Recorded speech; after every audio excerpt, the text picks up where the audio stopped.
So I'm not sure if I've explained this before, but it can be helpful when trying to understand the ego to examine the differences between our third density body and our fourth density body, and even our 5D crystal light body.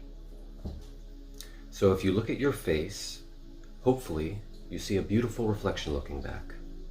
Hopefully you can see that you are beautiful as you are, but it's likely you can point out and are aware of some imperfections. Our faces are not perfectly symmetrical, and it is generally symmetry that is seen as beauty. So if you can imagine what you would look like if we fixed all those imperfections, if everything became perfectly symmetrical, then we are starting to see what your 4D and certainly 5D face would look like, though much more luminous.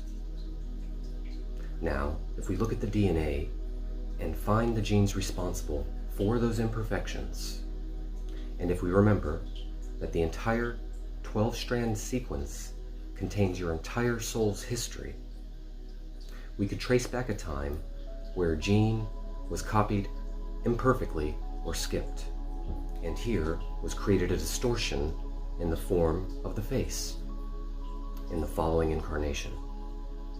So if you can understand, we all started in bodies in the 5th dimension, and then slowly, through successive copies, and also from fragmentation, literally splitting ourselves in two, we formed eventually our third density bodies. So your 5D crystal light body is the immaculate you, utterly perfect in all ways, while the third density body is you with a whole bunch of static, basically. Well, the mind is the same. Your 5D mind is crystal clear and perfect. Knowledge and wisdom flow from it, and never does a conflict disturb its pristine peace.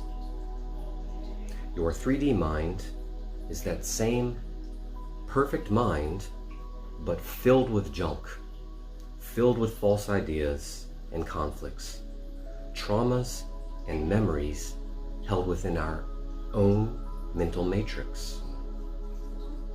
And thus you can see why you are the source of your suffering and why you hold the keys to your liberation. Because the entire idea of limitation, all the experiences of limitation, all the experiences of imperfection are contained within your mind, within your mental matrix. Even the body is an expression of a higher dimensional mind.